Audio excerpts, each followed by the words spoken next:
5ನೇ ಪಾರ್ಟು, 6ನೇ ಸಂಚಿಕೆ. ತಂಜೆನಗರಿಗೆ ಹತ್ತಿರ ಮಂದಾಕಿನಿ ಹತ್ತಿ ಇದ್ದ ಅಲ್ಲಕ್ಕಿನ ಹಿಂದೆ ಮರ ಮುರಿದು ಬಿದ್ದಿದ್ದ ಅದೇ ದಿನದಲ್ಲಿ ವೀರನಾರಾಯಣ ಏರಿಯಲ್ಲಿ ಗಾಳಿ ಹೊಡೆದು ಕರೆಯೋರ ಇದ್ದ ಹಡಗು ಜರುಗಿ ಹೋದ ಅದೇ ಸಮಯದಲ್ಲಿ ನಾಗಪಟ್ಟಣದಲ್ಲಿ ನಡೆದಿದ್ದ ಸಂಭವಗಳನ್ನೇ ಹೋಗಿ ಇದಕ್ಕೆ ಮುಂಚೆ ಇದ್ದಿದ್ದ ಸಂಚಿಕೆಯಲ್ಲಿ ಹೇಳಿದ್ವಿ ಅನ್ನೋದನ್ನು ವೀಕ್ಷಕರು ತಿಳಿದಿರ್ತಾರೆ. ಅವತ್ತು ರಾತ್ರಿ ಪೂರಾನು ನಾಗಪಟ್ಟಣನು ಅದೇ ಸುತ್ತಿ ಇರುವ ಜಾಗಗಳನ್ನು ಒಂದೇ ಅಲ್ಲಕಲ್ಲೋಲವಾಗಿತ್ತು. ಅವರವರುಗಳು ಉಸಿರು ಬದುಕಿದರೆ ಸಾಕು ಅನ್ನುವ ಪರಿಸ್ಥಿತಿಯಲ್ಲಿ ಒಬ್ರಿಗೊಬ್ಬರು ಹೆಲ್ಪ್ ಮಾಡಿಕೊಳ್ಳೋದನ್ನು ಆಗದೇ ಇರೋ ಕೆಲಸ ಆಗಿತ್ತು. ಆದ್ರೂ ಬುದ್ಧ ಭಿಕ್ಷುಗಳು ನಾಗಪಟ್ಟಣ ಬೀದಿಗಳಲ್ಲಿ ಅಲೆದು ಜನಗಳಿಗೆ ಆದಷ್ಟು ಹೆಲ್ಪ್ ಮಾಡ್ತಾ ಬಂದರು. ಅದೇ ರಾತ್ರಿಯಲ್ಲಿ ಆಚಾರ್ಯ ಭಿಕ್ಷುನು ಪೊನ್ನಿಯಿನ್ ಸೆಲ್ವರ್ನು ಆನೆಮಂಗಲ ಸೋಳಮಳಿಗೆ ಒಳಗೆ ತುಂಬ ಹೊತ್ತು ಕಣ್ಣಿ ಇದ್ದು ತುಂಬ ಹೊತ್ತು ಎಚ್ಚರವಾಗಿದ್ದು ಮಾತಾಡ್ತಾ ಇದ್ದರು. ಇಂಥ ತುಂಬ ಘೋರವಾದ ಬಿರುಗಾಳಿಯಿಂದ ಕಡಲು ಹುಕ್ಕಿದ್ದರಿಂದ ಕಡಗರೆಯೋರದಲ್ಲಿ ಇದ್ದಿದ್ದ ಜನಗಳು ಎಷ್ಟು ಕಷ್ಟ ನಷ್ಟಗಳಿಗೆ ಆಳಾಗ್ತಾರೆ ಅನ್ನೋದನ್ನ ಬಗ್ಗೆ ಮಾತಾಡಿ ವಿಚಾರಪಟ್ಟರು. ಅರಮನೆ ಮಣಿಯಕಾರನನ್ನು ಯುವರಾಜ ಕರೆದು ಅರಮನೆ ಕಳಂಜಿಗಳಲ್ಲಿ ಧಾನ್ಯ ಎಷ್ಟಿದೆ ಅಂತನೂ ಪೊಂಕಿಷದಲ್ಲಿ ಹಣ ಎಷ್ಟಿದೆ ಅಂತಲೂ ವಿಚಾರಿಸಿದರು. ಕಳಂಜಿಯ ತುಂಬ ಧಾನ್ಯ ಇತ್ತು ಅನ್ನೋದು ಗೊತ್ತಾಯಿತು. ತಿರುನಾಗೆ ಕಾರೋಣದಲ್ಲಿ ನೀಲಾಯದಾಕ್ಷಿ ಅಮ್ಮನ ಆಲಯವನ್ನು ಹೊಸದಾಗಿ ಮಾಡಿ ದೇವಸ್ಥಾನವನ್ನು ಕಟ್ಟಕ್ಕೆ ಕಳಿಸಿದ್ದ ಸೆಂಪಿಯನ್ಮಾದೇವಿ ಕಳಿಸಿದ್ದ ಚಿನ್ನದ ಕಾಸುಗಳು 12 ಕಾಪರ್ ಬಿಂದಿಗೆನಲ್ಲಿ ತುಂಬ ಇರೋ ಹಾಗೂ ತಿಳಿಯಿತು.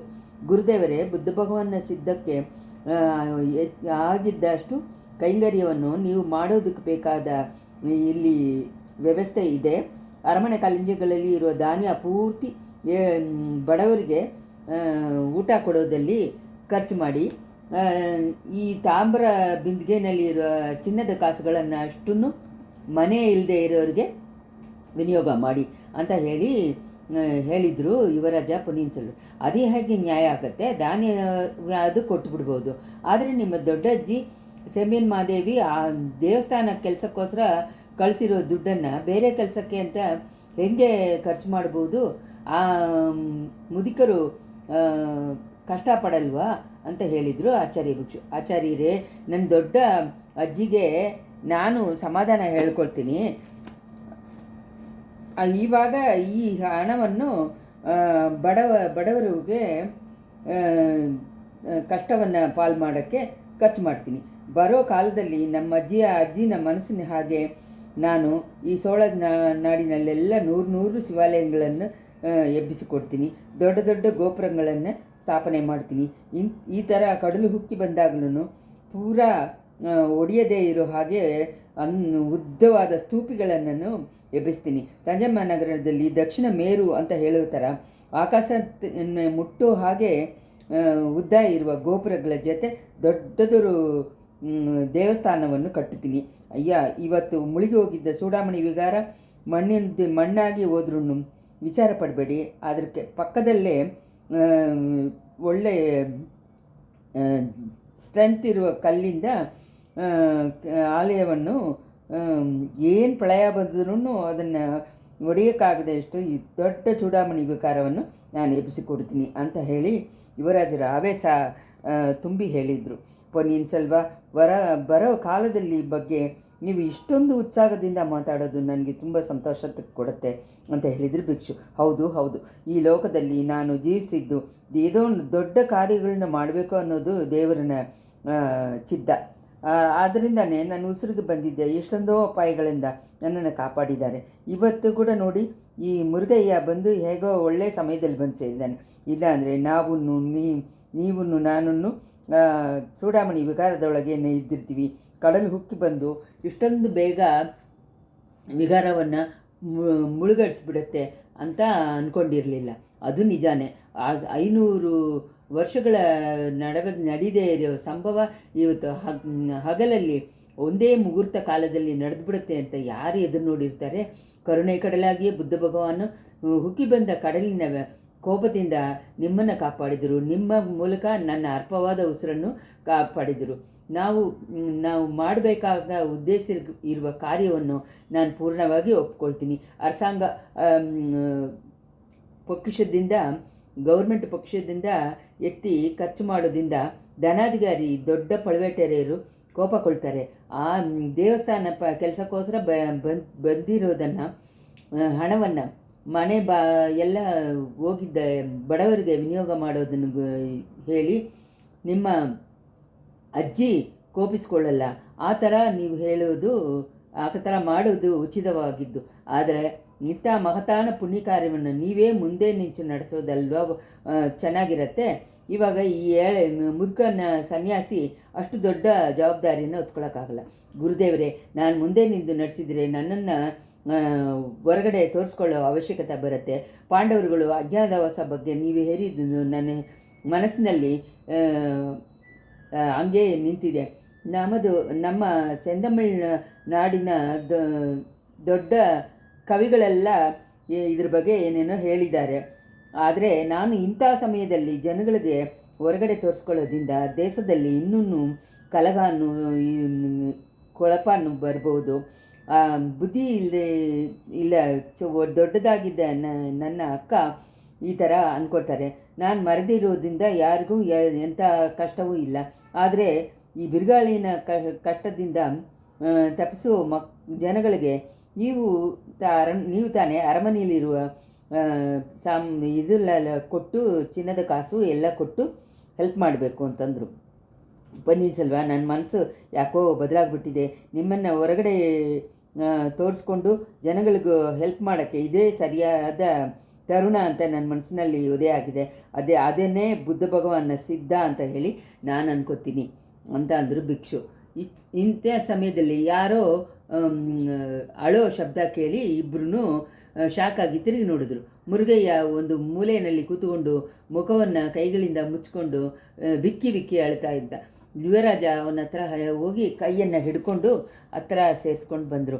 ಮುರುಗಯ್ಯ, ಇದು ಏನು, ಯಾತಕ್ಕೋಸ್ಕರ ಅಳ್ತಾ ಇದೆಯಾ ಅಂತ ಕೇಳಿದರು.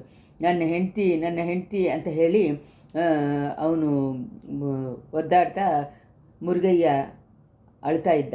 ಹೌದು, ನಿನ್ನ ಹೆಂಡತಿನ ನಾವು ಹಂಗೆ ಮರೆತು ಬಿಟ್ಟಿದ್ದೀವಿ. ಅವಳು ಇವತ್ತು ರಾತ್ರಿ ಬಿರುಗಾಳಿ ಮಳೆಯಲ್ಲಿ ಏನೋ ಆದಳು ಅಂತ ಹೇಳಿ ನಿನಗೆ ವಿಚಾರ ಇರುವುದು ರಿಯಲ್ಲೇ.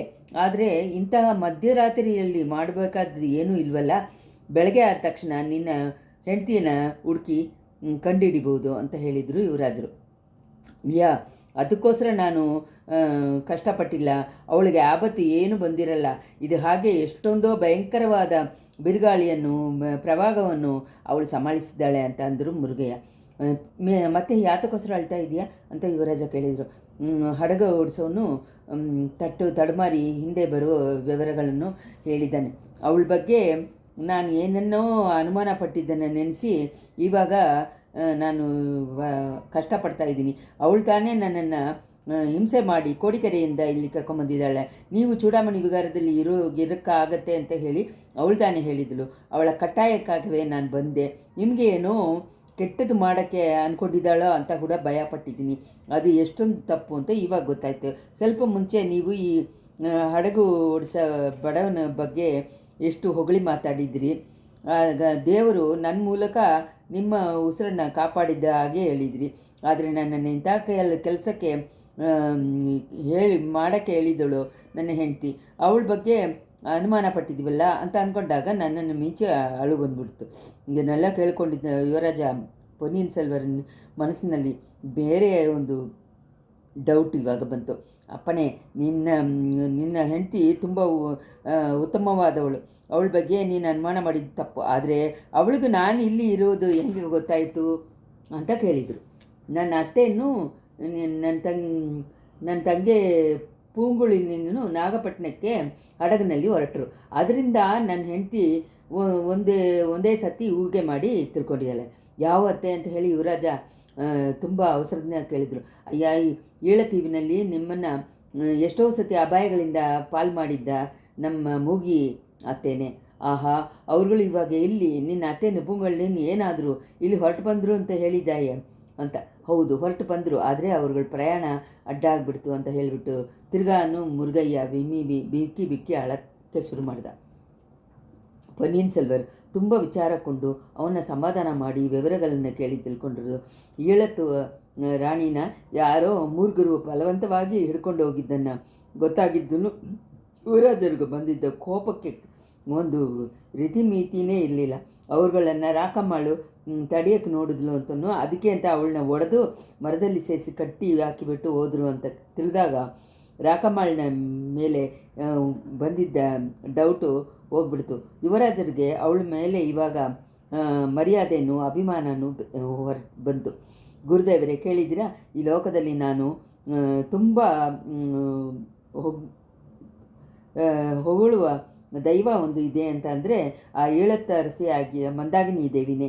ಆ ಮೂಗಿಯ ರಾಣಿಗೆ ಯಾವ ವಿಧವಾದ ಕಷ್ಟನೂ ಮಾಡಿದವ್ರನ್ನ ನಾನು ಶಂಸಕ್ಕಾಗಲ್ಲ. ಪಳುವೇಟೆಯರುಗಳು ನನ್ನನ್ನು ಸೆರೆ ಮಾಡಿ ಕಟ್ಟಳೆ ಹಾಕಿದ್ದ ಕುರಿತು ನಾನು ಸ್ವಲ್ಪನೂ ಕೋಪಗೊಂಡಿಲ್ಲ. ಆದರೆ ಈ ಮೂಗಿ ಸ್ತ್ರೀಗೆ ಏನೇನು ಅವ್ರುಗಳು ಕೆಟ್ಟದ್ದು ಮಾಡಿದರೆ ಒಂದು ದಿನಾನೂ ನನ್ನಿಂದ ಸಗಿಸೋಕ್ಕಾಗಲ್ಲ. ಪಳುವೇಟೆಯರ ಕೊಲವನ್ನೇ ಹಂಗೆ ನಾಶ ಮಾಡಿಬಿಟ್ಟು ಬೇರೆ ಕೆಲಸ ನೋಡ್ತೀನಿ. ನನ್ನನ್ನು ಹೆತ್ತಿದ ತಾಯಿನೂ ನನ್ನ ಸ್ವಂತ ತಂದೆಯೂ ಏಳತ್ತು ರಾಣಿಗೆ ಕೆಟ್ಟದ್ದು ಮಾಡಿದ್ರು ಅವ್ರುಗಳನ್ನೂ ನನ್ನಿಂದ ಸಂಶಯಕ್ಕಾಗಲ್ಲ. ಗುರುದೇವರೇ, ನಾಳೆನೇ ನಾನು ತಂಜಾವೂರಿಗೆ ಪ್ರಯಾಣ ಮಾಡಿ ಹೋಗ್ತೀನಿ. ವ್ಯಾಪಾರಿ ಹಾಗೆ ವೇಷ ಹಾಕ್ಕೊಂಡು ಈ ಹಡಗು ಓಡಿಸೋ ಮುರುಗಯ್ಯನ ಜೊತೆ ಕರ್ಕೊಂಡು ಹೊರಟೋಗ್ತೀನಿ. ಆ ಏಳತ್ತು ರಾಣಿ ಬಗ್ಗೆ ತಿಳ್ಕೊಂಡದ ಏನು ಅಂತ ತಿಳ್ಕೊಂಡದೇ ಇದ್ದರೆ ನನ್ನ ಮನಸ್ಸಿನಲ್ಲಿ ನೆಮ್ಮದಿನೇ ಬರಲ್ಲ. ಆಚಾರ್ಯರೇ, ಬಿರುಗಾಳಿಯಿಂದ ಕಷ್ಟಪಟ್ಟವ್ರಿಗೆ ಹೆಲ್ಪ್ ಮಾಡೋ ಕೆಲಸವನ್ನು ನೀವು ತಾನೇ ನಡೆಸಬೇಕು. ನಿಮ್ಮ ಹೆಸರಿಂದ ನಡೆಸೋಕ್ಕೆ ಇಷ್ಟಪಡದೇ ಇದ್ದರೂ ಈಳತ್ತು ನಾಚ್ಯಾರ ಅರಚಾಲೆ ಅಂತ ಹೇಳಿ ನಡೆಸಿ. ಏಳತರಿಸಿ ಬುದ್ಧ ಮತದಲ್ಲಿ ತುಂಬ ಇಷ್ಟ ಇರೋರು ಅಂತ ನಿಮ್ಗೆ ಗೊತ್ತಿದ್ದೋ ಇಲ್ವೋ? ಭೂದತ್ತೀವು ಅಂತ ಜನಗಳು ಕರೆಯುವಾಗಲೇ ಆ ಐಲ್ಯಾಂಡಲ್ಲಿ ಇರುವ ಬುದ್ಧ ಭಿಕ್ಷುಣಿಗಳ ಮಠದಲ್ಲಿ ತಾನೇ ಅವರು ಸಾಧಾರಣವಾಗಿ ವಾಸ ಮಾಡೋದು ಅಭ್ಯಾಸ ಅಂತಂದರು ಯುವರಾಜರು. ಬುದ್ಧ ಭಿಕ್ಷುನು ಇದಕ್ಕೆ ಏನು ಹೇಳದೆ ಒಪ್ಕೊಂಡ್ರು. ಮಾರನೇ ದಿನ ಈ ಬಿರುಗಾಳಿಯ ಉಗ್ರ ಸ್ವಲ್ಪ ತಣಿಯಿತು. ಹುಕ್ಕಿ ಬಂದ ಕಡಲು ಹಿಂದೆ ಹೋಗಿತ್ತು. ಆದರೆ ಅದರಿಂದ ಉಂಟಾದ ನಾಶ ಕೆಲಸಗಳು ವರ್ಣನೆಗೆ ಅಪ್ಪಾಲೆ ಹೋಗಿತ್ತು. ಆ ಕಡೆ ಹೋಗಿತ್ತು. ನಾಗಪಟ್ಟಣ ನಗರನಲ್ಲಿ ಅರ್ಧ ಮನೆಗಳ ಮೇಲೆ ಇರುವ ಶಟರೆಲ್ಲ ಒಡೆದೋಗಿ ಬರೀ ಗೋಡೆಗಳಾಗಿ ನಿಂತುಬಿಡ್ತು. ಆ ಬೀದಿಗಳಲ್ಲಿ ಒಂದರಲ್ಲಿ ಯುವರಾಜ ಅರುಳ್ಮೊಳಿವರ್ಮ ಮೂಟೆಯನ್ನು ಎತ್ಕೊಂಡು ನಡೀತಾ ಬಂತಾಯಿದ್ರು. ಅವ್ರ ಹಿಂದೆ ಮುರುಗಯ್ಯ ಇನ್ನೂ ಒಂದು ದೊಡ್ಡ ಮೂಟೆಯನ್ನು ಎತ್ಕೊಂಡು ಹಿಂಬಾಲಿಸ್ಕೊಂಡು ಹೋಗ್ತಾಯಿದ್ದ. ಬಿರುಗಾಳಿಯಿಂದನೂ ಪ್ರವಾಹದಿಂದನೂ ಬಂದಿದ್ದ ಅಲ್ಲೋಲ ಕಲ್ಲೋಲಗಳನ್ನು ನೋಡಿಕೊಂಡೇ ಅವ್ರುಗಳು ಹೋದರು. ಒಡೆದೋಗಿದ್ದ ಒಂದು ಮನೆ ಒಂದಿನ ಗೋಡೆಯಿಂದ ಮರೆಯಿಂದ ಒಂದು ಹೆಣ್ಣು ಅವ್ರುಗಳು ಬರುವುದನ್ನು ನೋಡ್ತಾನೇ ಇದ್ಲು. ಅವಳು ಬೇರೆ ಯಾರೂ ಇಲ್ಲ, ಮುರುಗಯ್ಯನ ಹೆಂಡತಿ ರಾಕಮ್ಮಾಳ್ತಾನೆ. ಯುವರಾಜ ಮುರುಗಯ್ಯನು ಅವಳು ನಿಂತಿದ್ದ ಜಾಗಕ್ಕೆ ಅಸ್ತ್ರ ಬರೋ ತನಕ ಅವಳು ತುಂಬ ಪೇಷನ್ಸ್ ಅಂತ ಕಾಯ್ತಾಯಿದ್ಲು. ದಿಢೀರಂತ ಹೊರಗಡೆ ಓಡಿ ಬಂದು ಯುವರಾಜನ ಮುಂದೆ ಬಂದು ಕಾಲಲ್ಲಿ ಬಿದ್ದಳು. ಮುರುಗಯ್ಯ ಅವಳ ಗಮನವನ್ನು ಎಷ್ಟು ಕವರ್ ಮಾಡೋಕ್ಕೆ ನೋಡಿದ್ದಾನೆ. ತುಟಿನಲ್ಲಿ ಬೆರಳನ್ನು ಇಟ್ಟು ಸಮೀಕ್ಷೆ ಮಾಡಿದ್ದಾನೆ. ಉಶ್ ಉಶ್ ಅಂತ ಎಚ್ಚರ ಕೊಟ್ಟ. ಒಂದೂ ಪ್ರಯೋಜನ ಪಡಲಿಲ್ಲ. ಚಕ್ರವರ್ತಿ ತಿರುಮಗನೇ, ವೀರಾದಿ ವೀರನೇ, ಪೊನ್ನಿಯಿನ್ ಸೆಲ್ವ, ಚೋಳನಾಡಿನ ತವ ಪುದಲ್ವ, ಚೂಡಾಮಣಿ ವ್ಯವಹಾರದಲ್ಲಿ ಮುಳುಗಿ ಹೋಗಿಬಿಡಿದೆ. ನೀವು ಬದುಕಿ ಬಂದಿರಾ? ನನ್ನ ಕಣ್ಣುಗಳು ಏನು ಬಾಕ್ಯ ಮಾಡಿತ್ತು ಅಂತ ಹೇಳಿ ಕೂಗಿದಳು. ಬೀದಿನಲ್ಲೇ ಆ ಸಮಯದಲ್ಲಿ ಅಲ್ಲಿ ಇಲ್ಲಿ ಹೋಗಿದ್ದರು. ಅಷ್ಟು ಜನರ ದೃಷ್ಟಿನೂ ಇವಾಗ ಯುವರಾಜರ ಹತ್ರ ತಿರುಗಿತ್ತು. ಇವಾಗ 7ನೇ ಸಂಚಿಕೆ. ಒಡಕಾರ ಮುರುಗಯ್ಯ ತನ್ನ ಹೆಂಡತಿ ಹಾಕಿದ್ದ ಕೂಗನ್ನು ಕೇಳಿ ಶಾಕಾಗಿ ಹಂಗೆ ನಿಂತುಬಿಟ್ಟ. ತಿರ್ಗಾನು ಅವಳನ್ನ ನೋಡಿ ಕೈಯಿಂದ ಸಿಗ್ನಲ್ ಕೊಟ್ಕೊಂಡೆ, ಎಣ್ಣೆ ಏನು ಒದರ್ತಾ ಇದೆಯಾ? ನಿನಗೇನು ಹುಚ್ಚ ಅಂತಂದ. ನನಗೇನು ಹುಚ್ಚಿಲ್ಲ, ನಿನಗೆ ಹುಚ್ಚು, ನಿಮ್ಮ ಅಪ್ಪನಿಗೆ ಹುಚ್ಚು, ನಿನ್ನ ಅಜ್ಜನಿಗೆ ಹುಚ್ಚು. ನಿನಗೆ ಇವ್ರನ್ನ ಗುರ್ತು ಸಿಗಿಲ್ವಾ? ಈಳವನ್ನು ಜಯಕೊಳಿಸಿ ರಾಜ ಮಹಿಂದನನ್ನು ಮಲೆನಾಡಿಗೆ ಓಡಿಸಿದ್ದ ವೀರಾದಿ ವೀರರನ್ನು ನಿನಗೆ ಇಂಥ ಅವರು ಅಂತ ಗೊತ್ತಿಲ್ವಾ? ಚಕ್ರವರ್ತಿನ ತಿರುಕುಮಾರರು ಸೋಳನಾಡಿನ ಜನಗಳ ಕಣ್ಣಿನ ಮಣಿಯಾದವರು, ಕಾವೇರಿ ತಾಯಿ ಕಾಪಾಡಿಕೊಟ್ಟಿದ್ದ ತವ ಪುದಲ್ವರು ಇನ್ನಿಂದ ಗುರ್ತು ಸಿಕ್ಕಕ್ಕಾಗಿಲ್ವಾ? ಹಾಗಾದರೆ ಇವ್ರ ಜೊತೆ ಯಾಕೆ ನೀ ಹೊರಟೆ, ಎಲ್ಲಿ ಹೋಗೋಕ್ಕೆ ಹೊರಟೆ ಅಂತ ಕೇಳಿದ್ಲು ರಾಕಮ್ಮ. ಇವಾಗ ಯುವರಾಜ ಅಡ್ಡ ಮಾಡಿ, ಎಣ್ಣೆ ನೀನು ನನ್ನನ್ನು ಯಾರೋ ಅಂತ ಹೇಳಿ ತಪ್ಪಾಗಿ ತಿಳ್ಕೊಂಡಿದ್ದೆ. ನಾನು ಏಳನಾಡಿನಿಂದ ಬಂದ ವ್ಯಾಪಾರಿ, ನಾನು ತಾನೇ ಇವನ ನನ್ನ ಜೊತೆ ದಾರಿ ತರಿಸೋದಕ್ಕೋಸ್ಕರ ಕರ್ಕೊಂಬಂದೆ. ಇವನು ಯಾರು? ನಿನ್ನ ಗಂಡನ? ಬೇಕಾದರೆ ಇವನ್ನ ನಿನ್ನ ಜೊತೆ ಕರ್ಕೊಂಡೋಗು, ಸುಮ್ಮನೆ ಕೂಗಾಡಬೇಡ ಅಂತಂದರು. ಈ ಮಾತು ನಡೀತಾ ಇರುವಾಗಲೇ ಅವ್ರುಗಳನ್ನ ಸುತ್ತಲೂ ಜನಗಳು ಕೂಡಿ ಬಿಟ್ಟರು. ಗುಂಪು ನಿಮಿಷಕ್ಕೆ ನಿಮಿಷ ಜಾಸ್ತಿ ಆಗ್ತಾಯಿತ್ತು. ಬಂದವರು ಎಲ್ಲರೂ ಯುವರಾಜರನ್ನ ಶಾರ್ಪಾಗಿ ನೋಡೋಕ್ಕೆ ಶುರು ಮಾಡಿದರು. ಆವಾಗ ರಾಕಮ್ಮಳು ಇನ್ನೂ ಜೋರಾದ ಧ್ವನಿಯಲ್ಲಿ, ದೇವರೇ, ಇದೇನು ಪೊನ್ನಿಯಿನ್ ಸೆಲ್ವರ್ಗೆ ಚಿತ್ತಭ್ರಮೆನ? ಕಡಲಿನಲ್ಲಿ ಮುಳುಗಿದಾಗ ನೆನಪು ತಪ್ಪು ಬಿಟ್ಟಿದೆಯಾ? ಇಲ್ಲಾಂದರೆ ಈ ಪಾಪಿ ಬುದ್ಧ ಭಿಕ್ಷುಗಳು ಈ ಥರ ನಿಮ್ಮನ್ನು ಮಂತ್ರ ಹಾಕಿ ಮೈಕ ಮಾಡಿ ಬೇರೆ ಒಬ್ಬರು ಅಂತ ಅನ್ನಕ್ಕೆ ಅನ್ನೋ ಹಾಗೆ ಮಾಡಿಬಿಟ್ರ? ಇಲ್ಲಾಂದರೆ ಅಯ್ಯಯ್ಯೋ ಹಾಗೇನಿರುತ್ತಾ? ನೀವು ಸತ್ತೋಗಿ ನಿಮ್ಮ ಒಡಲಲ್ಲಿ ಬೇರೆ ಏನಾದರೂ ಗೂಡು ಹಾರುವ ವಿದ್ಯೆಯನ್ನು ಗೊತ್ತಾಗಿನೂ ಬಂದು ದೂರ್ಕೊಂಡಿದ್ದಾನ? ಹಾಗೆಲ್ಲ ಇರೋಕ್ಕಾಗಲ್ಲ. ಕೋಮಗನೇ, ಚೆನ್ನಾಗಿ ಯೋಚನೆ ಮಾಡಿ ನೋಡಿ. ನೀವು ವ್ಯಾಪಾರಿ ಅಲ್ಲ, ಸುಂದರಸೋಳ ಚಕ್ರವರ್ತಿಯನ್ನ ಮಗನು. ಲೋಕವನ್ನು ಒಂದೇ ಕೊಡೆ ಕೆಳಗಡೆ ಆಳಕ್ಕೆ ಹುಟ್ಟಿದ್ದವರು. ಸಂದೇಹ ಇದ್ದರೆ ನೀವು ನಿಮ್ಮ ಕೈಗಳನ್ನು ಗಮನವಾಗಿ ನೋಡಿ, ಚಂಗುಚಕ್ರ ರೇಖೆಗಳು ಇರುತ್ತೆ ಅಂತ ಕೂಗಿದ್ಲು. ತಕ್ಷಣ ಯುವರಾಜ ಅರುಳ್ಮೊಳಿವರ್ಮ ತಮ್ಮ ಎರಡು ಕೈಗಳನ್ನು ಗಟ್ಟಿಯಾಗಿ ಮುಚ್ಚಿಕೊಂಡ್ರು. ಹೆಣ್ಣೆ, ನೀನು ಬಾಯಿ ಮುಚ್ಚಿಕೊಂಡು ಸುಮ್ಮನೆ ಇರೋದಿಲ್ವಾ ಅಂತ ಹೇಳಿಬಿಟ್ಟು ಮುರುಗಯ್ಯನ ನೋಡಿ, ಇದು ಏನು ಹಿಂಸೆ, ಇವಳ ಕೂಗನ್ನು ನಿಲ್ಲಿಸೋಕ್ಕೆ ನಿನ್ನಿಂದ ಆಗಲ್ವಾ ಅಂತ ಕೇಳಿದರು. ಮುರುಗಯ್ಯ ತನ್ನ ಹೆಂಡತಿನ ಹತ್ತಿರ ಬಂದು ಕಿವಿಯಿಂದ, ರಾಕಮ್ಮ, ನಿನಗೆ ಪುಣ್ಯವಾಗಿ ಹೋಗಲಿ, ಮಾತಾಡದೇ ಇದ್ರು. ಯುವರಾಜ ಯಾರಿಗೂ ಗೊತ್ತಿಲ್ಲದೆ ವ್ಯಾಪಾರಿ ವೇಷದಲ್ಲಿ ತಂಜಾವೂರು ಹೋಗೋಕ್ಕೆ ಇಷ್ಟಪಡ್ತಾರೆ ಅಂದ. ಪಾವಿ ಮಗನೇ, ಇದನ್ನು ಮುಂದೆನೇ ಹೇಳಿರಬಾರ್ದ? ಬುದ್ಧ ಮಠದಲ್ಲಿ ಯುವರಾಜ ಇರುವುದೇ ಇಲ್ಲ ಅಂತ ಹೇಳಿದೆಯಲ್ಲ, ಆ ಬುದ್ಧಿಯಿಂದ ತಾನೇ ಇವಾಗಲೂ ಇದೆಯಾ? ಅಯ್ಯಯ್ಯೋ, ಏನು ತಪ್ಪು ಮಾಡಿಬಿಟ್ಟೆ? ಆಸೆ ಹೆಚ್ಚಾಗಿ ಒದ್ರುಬಿಟ್ನಲ್ಲ. ಪಾಪಿ ಪಳವೇಟರೆಗಳು ನಿಮ್ಮನ್ನು ಸೆರೆ ಹಾಕಿ ಸೇಡು ತೀರಿಸ್ಕೊಳ್ಳೋ ಸಮಯ ನೋಡ್ಕೊಂಡಿದ್ದಾರೆ. ಅದು ಗೊತ್ತಿದ್ದರೆ ಈ ಥರ ನಿಮ್ಮನ್ನು ಬಹಿರಂಗ ಮಾಡಿಬಿಟ್ನಲ್ಲ ಯುವರಾಜ. ಆದರೂ ನೀವು ಭಯಪಡಬೇಡಿ. ಪಳವೇಟರೆಗಳು ನಿಮ್ಮ ಮೈಯಲ್ಲಿ ಒಂದು ಪಾರ್ಟ್ಗೂ ಕೆಟ್ಟದ್ದು ಮಾಡೋಕ್ಕಾಗಲ್ಲ.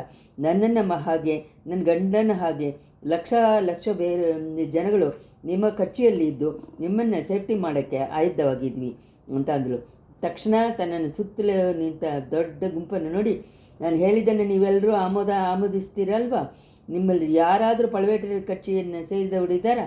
ಆ ಥರ ಇದ್ದರೆ ಅವ್ರುಗಳು ಹಿಂಗೆ ಮುನ್ನೆ ಬನ್ನಿ, ನನ್ನನ್ನು ಮೊದಲು ಕೊಂದಾಕ್ಬಿಟ್ಟು ಆಮೇಲೆ ಯುವರಾಜರಿಗೆ ಕಷ್ಟ ಕೊಡಿ ಅಂತ ಹೇಳಿ ಕೂಗಿದ್ಲು. ಇಷ್ಟು ತನಕ ಆಶ್ಚರ್ಯದಿಂದ ನೋಡ್ತಾ ಕೇಳ್ತಾ ಇದ್ದಿದ್ದ ಜನಗಳು ತಕ್ಷಣ ಪೊನ್ನಿಯಿನ್ ಸೆಲ್ವರ್ வாழ்க, ಏಳ್ಕೊಂಡ ವೀರಾದಿ ವೀರ வாழ்க ಅಂತ ದೊಡ್ಡ ಘೋಷವನ್ನು ಬೀಸಿದ್ರು. ಅದನ್ನು ಕೇಳಿಬಿಟ್ಟು ಇನ್ನೂ ತುಂಬ ಜನಗಳು ತೆರಳಿ ಬಂದು ಅಲ್ಲಿ ಕೂಡಿದರು. ಹಾಗೆ ಬಂದವರುಗಳಲ್ಲಿ ನಾಗಪಟ್ಟಣ ನಗರದಲ್ಲಿ ಎಣ್ಪೇರಾಯ ಹೆಡ್ ಒಬ್ಬರು ಇದ್ದರು. ಅವರು ಗುಂಪನ್ನು ಬಿಡಿಸಿಕೊಂಡು ಮುಂದೆ ಬಂದು ಕೋಮಗನೆ, ನೀವು ಈ ನಗರನ ಚೂಡಾಮಣಿ ವಿಗಾರದಲ್ಲಿ ಇದ್ದು ಬರುವ ಹಾಗೆ ನಾವು ಕೇಳಿದ್ವಿ. ಆ ವದಂತಿಯನ್ನು ನಾವು ನಂಬಲಿಲ್ಲ. ಇವಾಗ ನಿಜ ಗೊತ್ತಾಯಿತು. ನಿನ್ನೆ ಹೊಡೆದಿದ್ದ ಬಿರುಗಾಳಿಯಿಂದ ಈ ನಗರದಲ್ಲಿ ಎಷ್ಟೊಂದೋ ನಾಶಗಳು ಬಂದಿದೆ. ಆದ್ರೂ ನಿಮ್ಮನ್ನು ಬುದ್ಧವಿಗಾರದಿಂದ ಭದ್ರವಾಗಿ ಹೊರಗಡೆ ತಂದಿದ್ದೆ. ಅದನ್ನು ಮುಂದೆ ಬಿಟ್ಟು ಈ ಬಿರುಗಾಳಿನ ಕಷ್ಟಗಳನ್ನೆಲ್ಲ ಮರೆತು ಬಿಡುತ್ತೀವಿ. ಈ ನಗರದಲ್ಲಿ ನಿಮ್ಮ ಪಾದ ಪಟ್ಟದ್ದು ಈ ನಗರಿನ ಭಾಗ್ಯ ಅಂತ ಹೇಳಿದರು. ಯುವರಾಜರು ಇನ್ಮೇಲೂ ತನ್ನನ್ನು ಮರೆಯಾಗಿ ಇಟ್ಕೊಂಡು ಇರೋದರಲ್ಲಿ ಏನು ಪ್ರಯೋಜನವಲ್ಲ ಅಂತ ಕಂಡುಕೊಂಡರು. ಅಯ್ಯ, ನಿಮ್ಮ ಪ್ರೀತಿಗೆ ತುಂಬ ವಂದನೆಗಳು. ಈ ನಗರದಲ್ಲಿ ಇರುವ ಜನಗಳ ಪ್ರೀತಿ ನನ್ನನ್ನು ಪರವಶ ಮಾಡುತ್ತದೆ. ಆದರೆ ತುಂಬ ಮುಖ್ಯವಾದ ಕೆಲಸವಾಗಿ ನಾನು ತಂಜಾವೂರಿಗೆ ಅವಸರವಾಗಿ ಹೋಗಬೇಕಾಗಿದೆ. ಪ್ರಯಾಣ ತಡೆಪಡಬಾರ್ದು ಅನ್ನೋದಕ್ಕೋಸ್ಕರ ತಾನೇ ಈ ಥರ ವ್ಯಾಪಾರಿ ವೇಷ ಹಾಕ್ಕೊಂಡು ಹೊರಟಿದ್ದೀನಿ. ನನಗೆ ಬಿಡುಗಡೆ ಕೊಡಿ ಅಂತ ಹೇಳಿದರು. ಆವಾಗ ಗುಂಪಿನಿಂದ ಬಂದಿದ್ದ ಒಂದು ಧ್ವನಿ ಬಂತು, ಆಗಲ್ಲ, ಯುವರಾಜರಿಗೆ ಇಲ್ಲಿ ಒಂದೇ ದಿನವಾದರೂ ಇದ್ದು ಬಡವರಾಗಿ ನಮ್ಮ ಉಪಚಾರವನ್ನು ಹೊತ್ಕೊಂಡು ತಾನೇ ಹೊರಡಬೇಕು ಅಂತ ಜೋರಾಗಿ ಶಬ್ದ ಮಾಡಿದ್ದು ಆ ಧ್ವನಿ. ಅದನ್ನೇ ಹಿಂಬಾಲಿಸಿ ಇನ್ನೂ ಸಾವಿರಾರು ಜನಗಳು ಹೋಗಲೇಬಾರದು. ಯುವರಾಜ ಒಂದು ದಿವಸನಾದರೂ ಇಲ್ಲಿ ತಂದಿದ್ದು ರಸ್ ತಗೊಂಡು ತಾನೇ ಹೋಗಬೇಕು ಅಂತ ಕೂಗಿದ್ರು. ಎಣ್ಬೆರಾಯನ ಹೆಡ್ಡು ಆವಾಗ, ಕೋಮಗನೆ, ನಮ್ಮ ನಗರ ಜನಗಳ ಪ್ರೀತಿಯನ್ನು ಉತ್ಸಾಹವನ್ನು ನೋಡಿದರೆ ನಮ್ಮ ಉಪಚಾರವನ್ನು ನೀವು ಒಪ್ಪಿಕೊಂಡು ಒಂದು ಒಪ್ಪತ್ತಾವುದು ನಮ್ಮ ಅತಿಥಿಯಾಗಿ ಇದ್ದುಬಿಟ್ಟು ತಾನೇ ಹೋಗಬೇಕು. ಬುದ್ಧ ಭಿಕ್ಷುಗಳಿಗೂ ಮಾಡಿದ್ದ ಭಾಗ್ಯ ನಾವು ಮಾಡಲಿಲ್ವಾ? ನೆನ್ನೆ ಈ ನಗರ ಜನಗಳು ನಿಮ್ಮನ್ನು ಬುದ್ಧ ಭಿಕ್ಷುಗಳು ಮರೆಯಾಗಿಟ್ಟಿದ್ದಾರೆ ಅನ್ನುವ ಅನುಮಾನ ಪಟ್ಟು ಚೂಡಾಮಣಿ ವಿಗಾರವನ್ನೇ ಒಡೆದು ಮಣ್ಣು ಹಾಕ್ಬಿಡಬೇಕು ಅಂತ ನೋಡಿದ್ರು. ಅಂಥ ಸಮಯದಲ್ಲಿ ಬಿರುಗಾಳಿ ಬಂದುಬಿಡ್ತು. ನಾವು ಮಾಡೋಕ್ಕೆ ತಪ್ಪಿಸಿದ್ದನ್ನು ಬಿರುಗಾಳಿ ಮಾಡಿಬಿಡ್ತು. ವಿಕಾರ ಒಡೆದು ಮಣ್ಣಾಗ್ಬಿಡ್ತು ಅಂತ ಹೇಳಿದರು. ಇದನ್ನು ಕೇಳಿದ ಯುವರಾಜ, ಅಯ್ಯ, ನೀವು ಬುದ್ಧ ಭಿಕ್ಷುಗಳ ಮೇಲೆ ತಪ್ಪು ಹೇಳೋದು ಸರಿಯಲ್ಲ. ನಾನು ಕೇಳ್ಕೊಂಡಿದ್ದಕ್ಕೋಸ್ಕರನೇ ಭಿಕ್ಷುಗಳು ಬುದ್ಧ ವಿಹಾರದಲ್ಲಿ ನನ್ನನ್ನು ಇಟ್ಟಿದ್ರು. ನನಗೆ ರೋಗ ಬಂದಿದ್ದರಿಂದ ಉಸಿರಿಗೆ ತತ್ತರಿಸ್ತಾ ಇದ್ದರೆ ನನ್ನನ್ನು ಯಮನ ಪಾಸಕ ದಾರದಿಂದ ಕಾಪಾಡಿದ್ರು. ಚೂಡಾಮಣಿ ವಿಗಾರ ಬಿದ್ದು ಅಂತ ಕೇಳಿ ನನ್ನ ಮನಸ್ಸು ವೇದನೆ ಪಡ್ತಾ ಇದೆ. ಅದನ್ನು ತಿರ್ಗಾ ಕಟ್ಟಿ ಕೊಡೋದು ನನ್ನ ಕರ್ತವ್ಯ ಅಂತಂದರು. ಆಹಾ, ಇದೆಲ್ಲ ಮುಂಚೆನೇ ನಮಗೆ ಗೊತ್ತಿಲ್ಲದೆ ಹೋಯ್ತಲ್ಲ. ಇವಾಗ ಹೇಳಿದ್ದರಿಂದ ಚೂಡಾಮಣಿ ವಿಗಾರವನ್ನು ನಾವೇ ಹೊಸದಾಗಿ ಮಾಡಿ ಕಟ್ಟಿಕೊಟ್ಬಿಡ್ತೀವಿ. ಯುವರಾಜ, ನೀವು ಒಂದು ವೇಳೆ ನಮ್ಮ ಅತಿಥಿಯಾಗಿ ಮಾತ್ರ ಇದ್ದುಬಿಟ್ಟು ಹೋಗಬೇಕು ಅಂದರು ಎಣ್ಬೇರೆಯನ್ನ ಹೆಡ್ಡು. ಹೌದು ಅಂತ ಹೇಳಿ ಸಾವಿರಾರು ಜನಗಳ ಧ್ವನಿಗಳಿಗೆ ಎಕ್ಕೋಮ ಆಯಿತು. ಯುವರಾಜ, ಇಲ್ಲಿ ಇರೋದ್ರಿಂದ ಬರೋ ತಾಮದವನ್ನು ಸರಿಪಡಿಸ್ಕೋಬೋದು. ನೀವು ಕಾಲ್ನಡೆಯಾಗಿ ಹೊರಟಿದ್ದೀರಾ. ಬಿರುಗಾಳಿ ಮಳೆ ಕಾರಣವಾಗಿ ಸೋಳನಾಡಿನ ಶಾಲೆಗಳೆಲ್ಲ ಬಟ್ಟು ಬಿದ್ದಿದೆ. ನದಿಗಳಲ್ಲೆಲ್ಲ ಪೂರ್ಣ ಪ್ರವಾಹ ಹೋಗ್ತಾ ಇದೆ. ಕಾಲ್ನಡೆಯಿಂದ ಹೋದರೆ ಯಾವಾಗ ಹೋಗಿ ಸೇರ್ತಿರೋ? ನೀವು ಯಾನೆ ಮೇಲೆ ನಿಮ್ಮನ್ನು ಇಟ್ಟು ಊರುಬಲವಾಗಿ ಕಳಿಸ್ತೀವಿ. ನಾವು ಎಲ್ಲರನ್ನೂ ಬಂದು ತಂಜಾವೂರಿಗೆ ಕೊಂಡು ಬಿಡ್ತೀವಿ ನಿಮ್ಮನ್ನು ಅಂತ ಅಂದರು. ಅವ್ರುಗಳು ಮಾತಾಡ್ತಾ ಇದ್ದಲ್ಲ, ಜನಗಳ ಗುಂಪು ಮೇಲೆ ಜಾಸ್ತಿ ಆಗ್ತಾ ಇತ್ತು. ಯುವರಾಜ ಯೋಚನೆ ಮಾಡಿದರು. ಕಾರ್ಯ ಏನೋ ಕೆಟ್ಟೋಗಿಬಿಟ್ಟಿದೆ. ರಹಸ್ಯ ಹೊರಗೆ ಬಂದುಬಿಟ್ಟಿದೆ. ರಾಕಮ್ಮಳು ಮೂಢತನವಾಗಿ ಕೂಗಿ ಎಲ್ಲ ಹೊರಗಡೆ ಮಾಡಿಬಿಟ್ಲು. ಮೂಢತನದಿಂದ ತಾನೇ ನನ್ನನ್ನು ಹೊರಗಡೆ ತೋರಿಸಿದಿಲ್ಲ, ಇಲ್ಲ ಬೇರೆ ಏನಾದರೂ ಸಂಚಿರತ್ತ. ಹೇಗಿದ್ರು ಈ ನಗರ ಜನಗಳನ್ನು ಪ್ರೀತಿಯನ್ನು ಮೀರಿ ತಕ್ಷಣ ಹೋಗುವುದು ಆಗದೇ ಇರೋ ಕೆಲಸ. ಆದ್ದರಿಂದ ಇವ್ರುಗಳು ಮನ ಕಷ್ಟ ಪಡ್ತಾರೆ. ಅದೋಡು ಉದ್ದೇಶದಿಲ್ಲ. ನಾವು ಅಂದ್ಕೊಂಡಿರುವ ಏನು ಅಂದರೆ ಅದು ಮಿಸ್ ಆದರೂ ಆಗ್ಬೋದು. ಮಧ್ಯಾಹ್ನ ತನಕನಾದ್ರು ಇದ್ದು ಇವ್ರುಗಳ ಸಮಾಧಾನ ಮಾಡಿಬಿಟ್ಟು ತಾನೇ ಹೋಗಬೇಕು. ಬಿರುಗಾಳಿಯಿಂದ ಕಷ್ಟ ನಷ್ಟಗಳನ್ನ ಕಟ್ಟವರಿಗೆ ಸ್ವಲ್ಪ ಸಮಾಧಾನ ಹೇಳಿಬಿಟ್ಟು ಹೋಗೋದಕ್ಕೆ ಇದಾಗಿರುತ್ತೆ. ಆದರೆ ನಾನು ಇಂಥ ಸಮಯ ನನ್ನನ್ನು ಹೊರಗಡೆ ತೋರಿಸ್ಕೊಂಡಿದ್ದರಿಂದ ದೇಶದಲ್ಲಿ ಎಲ್ಲ ಕನ್ಫ್ಯೂಷನ್ ಆಗುತ್ತೆ ಅಂತ ಇಳೆಯ ಪ್ರಾಟಿ ಕುಂದವಿ ಹೇಳಿದ್ದಾರೆ. ಅದು ಎಷ್ಟೊಂದು ನಿಜವಾದ ಮಾತು. ನನ್ನ ಅಕ್ಕನ ಥರ ಒಂದು ಬುದ್ಧಿವಂತಿಕೆ ಇರೋ ಹೆಣ್ಣು ಈ ಪ್ರಪಂಚದಲ್ಲೇ ಯಾರೂ ಇಲ್ಲವೇ. ತಂಜೆ ಸಿಂಹಾಸನಕ್ಕೆ ಹಕ್ಕು ಬಗ್ಗೆ ಮಾತಾಡ್ತಾ ಇದ್ದಾರಲ್ಲ, ನಿಜವಾಗ್ಲೂ ಕುಂದವೈ ದೇವಿ ಅಲ್ವಾ ಸಿಂಹಾಸನದಲ್ಲಿ ಕೂತಿರಬೇಕು. ಈ ಥರ ಪುನೀನ್ ಸೆಲ್ವರ್ ಚಿಂತಿಸಿಕೊಂಡಿರುವಾಗಲೇ ಜನಗುಂಪು ಮೇಲೆ ಜಾಸ್ತಿ ಆಗಿ ಬರೋದನ್ನು ಕಂಡಿದ್ರು. ಅವರುಗಳ ಕುತೂಹಲವನ್ನು ಹೆಚ್ಚಾಗಿ ಬರ್ತಾ ಇತ್ತು. ಈ ಬಿರುಗಾಳಿನ ಕಷ್ಟಗಳನ್ನು ಜನಗಳು ಹಾಗೆ ಮರೆತುಬಿಟ್ಟ ಹಾಗೆ ಅನಿಸಿತ್ತು. ಎಲ್ಲಿಂದನೋ ಆನೆಗಳು, ಕುದುರೆಗಳು, ಸಿವಿಗೆಗಳು, ತಿರುಚಿನ್ನಗಳು, ಫ್ಲ್ಯಾಗು, ಬೇರಿಗೆ, ಎಕ್ಕಾಳ ಮುಂತಾದ ವಾದ್ಯಗಳೆಲ್ಲ ಬಂದುಬಿಟ್ಟಿತ್ತು. ಅರ್ಧ ಹಗಲೊತ್ತಾದರೂ ಇಲ್ಲಿ ಇದ್ದುಬಿಟ್ಟು ತಾನೇ ಹೊರಡಬೇಕು ಅಂತ ಹೇಳಿ ಯುವರಾಜರು ತೀರ್ಮಾನ ಮಾಡಿದರು. ಎಣ್ಬೇರಾಯನ ಹೆಡ್ಡನ್ನು ನೋಡಿ, ಅಯ್ಯ, ಇಷ್ಟೊಂದು ಜನಗಳ ಪ್ರೀತಿಯನ್ನು ಹೊರಗಡಿಸ್ಬಿಟ್ಟು ನಾನು ಹೋಗೋಕ್ಕೆ ಇಷ್ಟಪಡಲ್ಲ. ಹಗಲು ತನಕ ನಾನು ಇಲ್ಲಿ ಇದ್ಬಿಟ್ಟು ಸಾಯಂಕಾಲ ಹೊರಡ್ತೀನಿ. ಅದಕ್ಕಾದರೂ ಅನುಮತಿ ಕೊಡ್ತೀರಲ್ವ ಅಂತ ಹೇಳಿದರು. ಯುವರಾಜ ಇದ್ದು ಹೋಗೋಕ್ಕೆ ಸಮ್ಮತಿ ಕೊಟ್ಬಿಟ್ರು ಅಂತ ಸುದ್ದಿ ಆಡಿದ ಮೇಲೆ ಗುಂಪಿನ ಉತ್ಸಾಹ ಕರೆ ಕಡಿದ್ಬಿಡ್ತು. ಕುತೂಹಲವನ್ನು ಹೊರಗಡೆ ತೋರಿಸೋ ದಾರಿಗಳನ್ನು ಮಾಡೋಕ್ಕೆ ನೋಡಿದರು. ವಾದ್ಯಗಳು ಮೊಳಗಿತ್ತು. ಅಲ್ಲಲ್ಲಿ ಬೀದಿಗಳಲ್ಲಿ ಕತ್ತಿ ಆಟ, ಸುಳಿ ಆಟ, ಕೊರವೆ ಕೂತು ಎಲ್ಲ ಸ್ಟಾರ್ಟ್ ಆಯಿತು. ಜನಗಳನ್ನು ಅವರುಗಳ ಕುತೂಹಲ ಆಟಗಳನ್ನು ನೋಡಿಕೊಂಡು ನಾಗಪಟ್ಟಣ ಸೋಳೆಮಾಳಿಗೆಗೆ ಹೋಗೋದೇ ದೊಡ್ಡ ಕಷ್ಟವಾಯಿತು. ಹೇಗೋ ಕೊನೆಯಲ್ಲಿ ಹೋಗಿ ಸೇರಿದರು. ಮಾಳಿಗೆ ಒಳಗೆ ಯುವರಾಜ ಸ್ವಲ್ಪ ಹೊತ್ತು ಕೂಡ ಇದ್ದು ರೆಸ್ಟ್ ತೊಗೊಳಕ್ಕಾಗಲಿಲ್ಲ. ಯಾಕೆಂದರೆ ಅವರು ಹೊರಗಡೆ ಬಂದಿದ್ದ ಸುದ್ದಿ ಅಕ್ಕಪಕ್ಕ ಗ್ರಾಮಗಳಿಗೆ ಹಳ್ಳಿಗಳಿಗೆಲ್ಲ ಸುದ್ದಿ ಆಗಿಬಿಡ್ತು. ಜನಗಳು ಹಂಗೆ ಗುಂಪು ಗುಂಪಾಗಿ ಬಂದು ಸೇರಿತಾ ಇದ್ದರು. ಯುವರಾಜರನ್ನು ನೋಡಬೇಕು ಅನ್ನುವ ತಮ್ಮ ಆಸೆಯನ್ನು ತಿಳಿಸ್ಕೊಂಡ್ರು. ಯುವರಾಜರನ್ನು ಆವಾಗವಾಗ ಹೊರಗಡೆ ಬಂದು ಜನಗುಂಪಿನ ಜೊತೆ ಹೋಗಿ ಅವರುಗಳ ಕ್ಷೇಮಲಾಭಗಳ ಬಗ್ಗೆ ಕೇಳಿದರು. ಬಿರುಗಾಳಿಯಿಂದ ಬಂದಿದ್ದ ಕಷ್ಟ ನಷ್ಟಗಳ ಬಗ್ಗೆ ಅಂದಾಬದ್ದಿಂದ ವಿಚಾರಣೆ ಮಾಡಿದರು. ತಾವು ತಂಜಾವೂರಿಗೆ ಹೋಗಿದ ತಕ್ಷಣವೇ ಜನಗಳು ಪಟ್ಟಿದ್ದ ಕಷ್ಟಗಳಿಗೆ ಪರಿಹಾರ ಸಿಕ್ಕೋ ಹಾಗೆ ಏರ್ಪಾಡು ಮಾಡೋದಾಗೆ ಹೇಳಿದರು. ಅದ್ರ ಬಗ್ಗೆ ಜನಗಳು ಅಷ್ಟೊಂದು ಉತ್ಸಾಹ ಕೊಂಡಿಲ್ಲ ಅನ್ನೋದನ್ನು ಕಂಡುಕೊಂಡರು. ಜನಗಳು ಒಬ್ರಿಗೊಬ್ಬರು ಪಳವೇಟೆರೆಯರ ಅಧಿಕಾರಕ್ಕೆ ಕೊನೆ ಉಂಟಾಗತ್ತಾ ಅಂತ ಕೇಳಿಕೊಂಡಿದ್ದನ್ನು ಅವ್ರ ಕಿವಿನಲ್ಲಿ ಬಿದ್ದಿತ್ತು. ಚಕ್ರವರ್ತಿನ ಮೈ ಬಗ್ಗೆನೂ ನೆಕ್ಸ್ಟು ಸಿಂಹಾಸನಕ್ಕೆ ಬರೋಕೆ ಅವ್ರ ಬಗ್ಗೆನೂ ತುಂಬ ಕಮ್ಮಿಯಾದ ಧ್ವನಿಯಲ್ಲಿ, ಆದರೆ ಯುವರಾಜ ಕಿವಿನಲ್ಲಿ ಬೀಳೋ ಹಾಗೆ ಎಲ್ಲರೂ ಮಾತಾಡಿದರು. ಇದಕ್ಕೆ ಮಧ್ಯೆ ನಾಗಪಟ್ಟಣ ನಗರದಲ್ಲಿ ಐಂಬೆರುಂಗಳು ಅಧಿಕಾರಿಗಳು, ಎಣ್ಬೇರಾಯ ಹೆಡ್ಗಳು ಎಲ್ಲರೂ ಬಂದು ಸೇರಿಬಿಟ್ರು. ಯುವರಾಜರಿಗೆ ಊಟ ಹಾಕೋಕ್ಕೆ ದೊಡ್ಡ ಏರ್ಪಾಡುಗಳು ಆಯಿತು. ಯುವರಾಜರನ್ನ ನೋಡ್ಕೊಬಂದ ಜನಗಳಿಗೂ ಊಟ ಕೊಡುವ ಏರ್ಪಾಡುಗಳು ಆಯಿತು. ಬಿರುಗಾಳಿಯಿಂದ ನಷ್ಟವಾದ ಹೋಗಿ ನಗರೆಲ್ಲ ಎಂಜಿದ್ದ ಧಾನ್ಯಗಳೆಲ್ಲ ಬಂದು ಸೇರಿತು. ತರಕಾರಿಗಳ ಬಗ್ಗೆನೂ ಯೋಚನೆಯೇ ಇಲ್ಲ.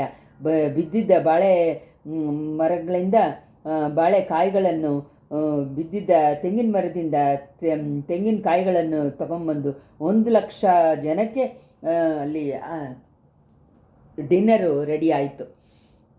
ಆಮೇಲೆ ಎಲ್ಲ ಮುಗಿಸಿ ಹೊರಟೋಗುವ ಸಮಯ ಬಂತು. ಯುವರಾಜ ಸೋಳಮಾಳಿಗೆಯ ಮೇಲೆ ಮಾಡಿಯಲ್ಲಿ ಬಂದು ಕೈ ಕೂಪಿ ನಿಂತರು. ಬೀದಿನಲ್ಲಿ ಒಂದು ದೊಡ್ಡ ಕೋಲಾಹಲವಾದ ಊರ್ವಲ ಹೊರಡೋದಕ್ಕೆ ಎಲ್ಲ ಆಯುಧವಾಗಿತ್ತು. ಯುವರಾಜ ಹತ್ತಿ ಹೋಗೋದಕ್ಕೆ ಅಲಂಕಾರ ಮಾಡಿದ್ದ ಆನೆ ಒಂದು ಬಂದು ನಿಂತು. ಮುಂದೇನು ಹಿಂದೇನು ಕುದುರೆಗಳು, ರಿಷಭಗಳು ಮುಂತಾದವು ನಿಂತವು. ತಿರುಚಿನ್ನಗಳನ್ನು, ಫ್ಲ್ಯಾಗ್ಗಳನ್ನು ಹತ್ತಿದ್ದವರನ್ನು, ಎಲ್ಲ ವಾದ್ಯಕಾರಗಳನ್ನು ಹಂಗೆ ಗುಂಪು ಗುಂಪಾಗಿ ನಿಂತಿದ್ದರು. ಜನಗಳು ನಿನ್ನೆ ಸಾಯಂಕಾಲ ಹುಕ್ಕಿ ಬಂದಿದ್ದ ಕಡಲು ಹಾಗೆ ಆರವಾರ ಮಾಡಿಕೊಂಡು ಕಣ್ಣಿಗೆ ಅಂದಿದ್ದ ದೂರ ತನಕ ನಿಂತರು. ಯುವರಾಜ ಹೊರಗಡೆ ನೋಡೋದಕ್ಕೆ ನಗೆ ಮುಗದಾಗೆ ತೋರಿಸಿದರು. ಅವ್ರ ಮನಸ್ಸಿನಲ್ಲೂ ತುಂಬ ವಿಚಾರ ಕುಡಿಕೊಂಡಿತ್ತು.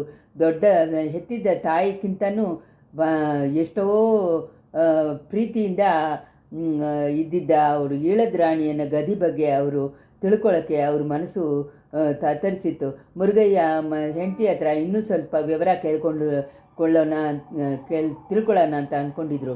ಅವಳ ಜನಗುಂಪಲ್ಲಿ ಮರೆಯಾಗ್ಬಿಟ್ಲು. ಮುರುಗಯ್ಯ ಮಾತ್ರ ಮುಂದೆ ಮಾಡಿಕೊಂಡು ಯುವರಾಜರನ್ನ ಕಂಟಿನ್ಯೂ ಮಾಡಿಕೊಂಡು ಸೋಳಮಾಳಿಗೆಗೆ ಬಂದು ಸೇರಿದ್ದ. ಅವನ ಹೆಂಡತಿ ರಾಕಮ್ಮ ಏನಾದ್ಲು ಅಂತ ಅವನಿಗೂ ಗೊತ್ತಿಲ್ಲ. ಇನ್ನೊಂದು ಪಕ್ಕದಲ್ಲಿ ಯುವರಾಜರನ್ನ ಬೇರೆ ಒಂದು ವಿಚಾರ ಹಿಡ್ಕೊಂಡಿತ್ತು. ಚಕ್ರವರ್ತಿನ ಇಷ್ಟಕ್ಕೆ ವಿರೋಧವಾಗಿ ತಾನು ರಾಜ್ಯವನ್ನೇ ಹಿಡಿಯೋಕ್ಕೆ ಇಷ್ಟಪಡೋ ಹಾಗೆ ಮುಂಚೆನೇ ಪಳವೇಟೆಯರು ಹೇಳ್ತಾ ಇದ್ದರು. ಈ ಜನಗಳು ಮಾಡೋ ಆರ್ಭಾಟಗಳನ್ನು ಕಾರಣದಿಂದ ಅವ್ರು ಹೇಳೋದು ನಿಜ ಅಂತ ಅನ್ಬಹುದಲ್ವಾ. ಹೇಗಾದರೂ ಈ ನಗರ ಜನಗಳ ಪ್ರೀತಿಯ ಸೊಳಲಿಂದ ತಪ್ಪಿಕೊಂಡು ಹೋದರೆ ಸಾಕು ಅಂತ ಹೇಳಿ ಯುವರಾಜರಿಗೆ ಅನಿಸ್ಬಿಡ್ತು. ಇಂಥ ಒಂದು ಪರಿಸ್ಥಿತಿಯಲ್ಲಿ ಅವ್ರು ಸ್ವಲ್ಪನೂ ಎದುರು ನೋಡದೆ ಇರುವ ಇನ್ನೊಂದು ಸಂಭವ ಆಗೋಯಿತು. ಜನಗಳ ಹತ್ರ ಅವರು ಹೇಳಿಕೊಂಡು ಹೊರಡುವ ಭಾವನೆಯಲ್ಲಿ ಯುವರಾಜ ನಮಸ್ಕಾರ ಮಾಡಿ ನಿಂತಾಗ ಜನಗುಂಪನ್ನು ಒಡಿಸ್ಕೊಂಡು ಐಂಬೆರುಂಗುಳನ್ನ ಅಧಿಕಾರಿಗಳನ್ನು ಎಣ್ಬೇರೆಯನ್ನ ಹೆಡ್ಡುಗಳನ್ನು ಮಾಳಿಗೆ ಬಾಗಿಲಲ್ಲಿ ಬಂದು ನಿಂತರು. ಮುಂದೆನೇ ಏರ್ಪಾಡಿನ ಹಾಗೆ ನಡೆದಾಗೆ ಸ್ವಲ್ಪ ಹೊತ್ತು ಬೇರಿಗೆ, ಮರಸು, ಎಕ್ಕಾಳ ಅಂತ 100 ವಾದ್ಯಗಳು ಸಮುದ್ರದ ಧ್ವನಿಯನ್ನು ಮಿಂಚಿಕೊಂಡು ಕೇಳ್ತಾ ಇತ್ತು. ತಕ್ಕಂತೆ ಅಷ್ಟೊಂದು ವಾದ್ಯಗಳು ನಿಂತಾಗ ಆ ದೊಡ್ಡ ಗುಂಪಿನಲ್ಲಿ ನಿಶಬ್ದ ಬಂದಿತ್ತು. ಅಂಥ ಸಮಯದಲ್ಲಿ ನಗರದ ಹೆಡ್ಡುಗಳಲ್ಲಿ ಮುದುಗರ ಕಾಣುವುದರೊಬ್ಬರು ಮಾಳಿಗೆಯ ಮುಂಭಾಗದಲ್ಲಿದ್ದ ಮೇಡೆ ಮೇಲೆ ನಿಂತುಕೊಂಡು ತಮ್ಮ ಗಂಭೀರವಾದ ಧ್ವನಿಯಲ್ಲಿ ಹೇಳಿದರು, ಪೊನ್ನಿಯಿನ್ ಸೆಲ್ವ, ಒಂದೇ ಒಂದು ವಿಣ್ಣಪ್ಪ ನಿಮ್ಮನ್ನ ಹತ್ರ. ನಗರನ್ನು ಅಕ್ಕಪಕ್ಕ ಗ್ರಾಮಗಳನ್ನ ಸೇರಿದ ಜನಗಳು ಸಾರ್ಬಾಗಿ ಒಂದು ಕೋರಿಕೆ. ಚಕ್ರವರ್ತಿಯನ್ನ ಮೈ ಬಗ್ಗೆ ನೀವು ಎಲ್ಲರೂ ನಾವೆಲ್ಲರೂ ವಿಚಾರಕೊಂಡಿದ್ದೀವಿ. ಅದನ್ನು ಹಾಗೆ ನಾವು ಕೇಳಿಕೊಳ್ಳುವ ಇನ್ನೊಂದು ಸುದ್ದಿನೂ ನಮಗೆ ವಿಚಾರ ಕೊಡುತ್ತೆ. ಪಳವೇಟೆಯರಿಗೂ ಇನ್ನೂ ಕೆಲವು ಚಿಕ್ಕ ರಾಜಗಳು ಸೇರಿ ಚಕ್ರವರ್ತಿಗೆ ಆದಮೇಲೆ ಭದ್ರಾಂತಗರ್ಗೆ ಪಟ್ಟ ಕಟ್ಟಕ್ಕೆ ತೀರ್ಮಾನ ಮಾಡಿದ ಹಾಗೆ ಗೊತ್ತಾಯಿತು. ಮಧುರಾಂಧಕ ದೇವರು ಇವತ್ತು ತನಕ ರಣರಂಗ ಹೋಗಿ ಅರಿಯದೇ ಇರೋರು. ಅವರು ಪಟ್ಟಕ್ಕೆ ಬಂದರೆ ನಿಜವಾಗ್ಲೂ ಪಳುವೇಟರೆಯರು ತಾನೇ ರಾಜ್ಯ ಆಳ್ತಾರೆ. ಚಿಕ್ಕ ರಾಜಗಳ ಇಟ್ಟಿದೆ ಸಟ್ಟವಾಗಿರುತ್ತೆ. ಯುವರಾಜ ಆದಿತ್ಯ ಕರಿಗಾಲರು 3 ವರ್ಷ ಕಾಲವಾಗಿ ಸೋಳನಾಡಿಗೆ ಬರಲಿಲ್ಲ. ಅದಕ್ಕೆ ಏನೇನೋ ಕಾರಣಗಳು ಹೇಳ್ತಾರೆ. ಅವ್ರಿಗೆ ಮಗಡ ಸುಟ್ಟುಕೊಳ್ಳೋಕ್ಕೆ ಇಷ್ಟ ಇಲ್ಲ ಅಂತ ಹೇಳ್ತಾರೆ. ಹಾಗಾದರೆ ನೆಕ್ಸ್ಟು ನ್ಯಾಯವಾಗಿ ಪಟ್ಟಕ್ಕೆ ಬರಬೇಕಾದವರು ಯಾರು? ಸೋಳನಾಡು ತಪಸ್ ಮಾಡಿ ಎತ್ತಿದ್ದ ಮಗನು ಕಾವೇರಿ ತಾಯಿ ಕಾಪಾಡಿಕೊಟ್ಟಿದ್ದ ಸೆಲ್ವರು ಈಳ ಗೆದ್ದಿದ್ದ ವೀರಾದಿ ವೀರರಾಗಿಯೇ ನೀವೇನೆ ಮಕ್ಕಳೇ. ನಾನು ಹೇಳಿದ್ದು ನಿಮಗೆಲ್ಲ ಸಮ್ಮತವಾದ ಕೆಲಸನ ಅಂತ ಹೇಳಿ ಆ ಮುದುಕರು ಸುತ್ತಲಿನಿಂದ ಜನಗಳನ್ನ ನೋಡಿ ಕೇಳಿದ ತಕ್ಷಣ 8 ದಿಕ್ಕನ್ನು ನಡುಗೋ ಹಾಗೆ ದೊಡ್ಡ ಶಬ್ದ ಗುಂಪಿನಿಂದ ಇದ್ದಿತ್ತು. ಹೌದು ಹೌದು, ನಮ್ಮ ಯೋಚನೆಯನ್ನು ಅದೇನೇ ಅಂತ ಹೇಳಿ ಸಾವಿರಾರು ಧ್ವನಿಗಳು ಹೇಳಿತು. ಅದನ್ನು ಕಂಟಿನ್ಯೂ ಮಾಡಿಕೊಂಡು ಪೊನ್ನಿಯಿನ್ ಸೆಲ್ವರ್ ವಾಳ್ಗ ಎಂದು 1,00,000 ಧ್ವನಿಗಳು ಘೋಷಣೆ ಮಾಡಿತ್ತು. ಇಷ್ಟು ಘೋಷಗಳು ಸೇರಿ ಗೊತ್ತೇ ಇಲ್ಲದೆ ಇರುವ ಒಂದು ದೊಡ್ಡ ಶಬ್ದವಾಗಿ ಕೇಳಿತ್ತು. ತಾನು ಏನಾದರೂ ಹೇಳಬೇಕು ಅನ್ನೋ ಯುವರಾಜ ತುಟಿಗಳು ಶೇಕ್ ಮಾಡಿದ ತಕ್ಷಣ ಏನೋ ಮಂತ್ರಶಕ್ತಿಯಿಂದ ಕಟ್ಟು ಹಾಗೆ ಆ ಜನಗಳ ಗುಂಪಿನಲ್ಲಿ ಸೌಂಡೆಲ್ಲ ಕಮ್ಮಿ ಆಯಿತು. ಅಯ್ಯ, ನೀವೆಲ್ಲರೂ ನನ್ನ ಹತ್ರ ಕೊಂಡಿರುವ ಪ್ರೀತಿಯನ್ನು ಕಂಡು ಆನಂದ ಪಡ್ತಾ ಇದ್ದೀನಿ. ಆದರೆ ಆ ಪ್ರೀತಿಯನ್ನು ನೀವು ತೋರಿಸುವ ರೀತಿ ಸರಿಗಿಲ್ಲ. ನನ್ನ ತಂದೆ, ಪ್ರೀತಿಯ ತಂದೆ ಸುಂದರ ಸೋಳ ಚಕ್ರವರ್ತಿ ಇನ್ನೂ ಜೀವಿವಂತರಾಗಿದ್ದಾರೆ ಅನ್ನೋದನ್ನು ಕೂಡ ನೀವು ಮರೆತುಬಿಟ್ಟ ಹಾಗೆ ಅನಿಸುತ್ತೆ. ಚಕ್ರವರ್ತಿ ನೀಡೂಳಿ ಬಾಳಬೇಕು ಅಂತ ಹೇಳಿ ನೀವು ಪ್ರಾರ್ಥನೆ ಮಾಡಬೇಕು. ಚಕ್ರವರ್ತಿ ಜೀವಂತರಾಗಿರುವಾಗ ಅವ್ರಿಗೆ ಆದಮೇಲೆ ಪಟ್ಟಕ್ಕೆ ಯಾರು ಅನ್ನೋದ್ರ ಬಗ್ಗೆ ಯೋಚನೆ ಮಾಡೋದು ಯಾಕೆ?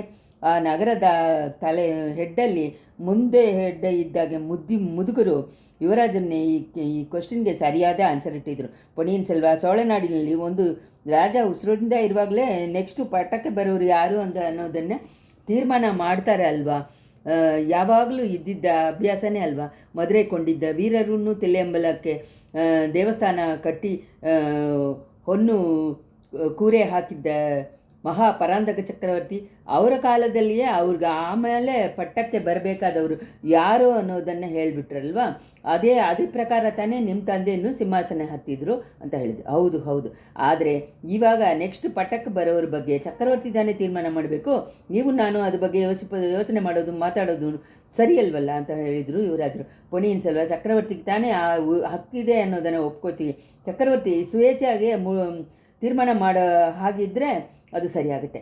ಇವಾಗ ಚಕ್ರವರ್ತಿಯನ್ನು ಪಳುವೇಟರೆಗಳು ತಂಜೆ ಕೋಟೆ ಒಳಗೆ ಸೆರೆ ಮಾಡಿ ಅಲ್ವೋ ಇಟ್ಟಿದ್ದಾರೆ ಯುವರಾಜ. ಇನ್ನೂ ಹೇಳಕ್ಕೆ ಹೋದರೆ ಚಕ್ರವರ್ತಿ ಉಸಿರಿಂದ ಇದ್ದಾರಾ ಅನ್ನೋದ್ರ ಬಗ್ಗೆನೇ ನಮಗೆ ಕೆಲವರಿಗೆ ಅನುಮಾನ ಆಗಿಬಿಟ್ಟಿದೆ. ನಿಮ್ಮ ಜೊತೆ ಬಂದು ತಂಜೆಗೆ ಬಂದು ಆ ಸಂದೇಹವನ್ನು ತೀರಿಸ್ಕೊಳ್ಳೋಕ್ಕೆ ಇಷ್ಟಪಡ್ತಾ ಇದ್ವಿ. ಅದೃಷ್ಟವಶವಾಗಿ ಚಕ್ರವರ್ತಿ ಚೆನ್ನಾಗಿದ್ದರೆ ಅವರ ಹತ್ರ ನಮ್ಮ ಇಷ್ಟವನ್ನು ತಿಳಿಸ್ಕೋತೀವಿ. ಅವರು ಆದಮೇಲೆ ನೀವು ತಾನೇ ಸಿಂಹಾಸನ ಹತ್ತಬೇಕು ಅನ್ನೋ ವಿಣ್ಣಪ ಮಾಡ್ಕೋತೀವಿ. ಆಮೇಲೆ ಚಕ್ರವರ್ತಿ ಏನು ತೀರ್ಮಾನ ಮಾಡ್ತಾರೋ ಮಾಡಲಿ. ದೊಡ್ಡ ಚಕ್ರವರ್ತಿ ಉಸಿರಿಂದ ಇದ್ದಾರಾ ಅನ್ನೋದ್ರ ಬಗ್ಗೆ ಅನುಮಾನ ಪಟ್ಟು ಹೇಳಿದ ಮಾತುಗಳು ಯುವರಾಜರ ಮನಸ್ಸಿನಲ್ಲಿ ಒಂದು ದೊಡ್ಡ ದಿಗಿಲನ್ನು ಉಂಟು ಮಾಡಿಬಿಡ್ತು.